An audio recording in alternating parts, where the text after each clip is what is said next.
నైవేద్యమునిచ్చి ముఖ్యముగా గోధూమము తెచ్చి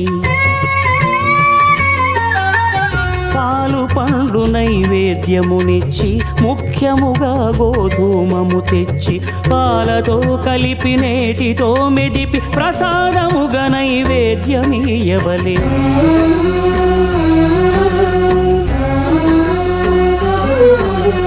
గోధూమము ఇంద్రియ సంబంధం కోరికలీరికలెత్తెడి బంధం నేయి అనమా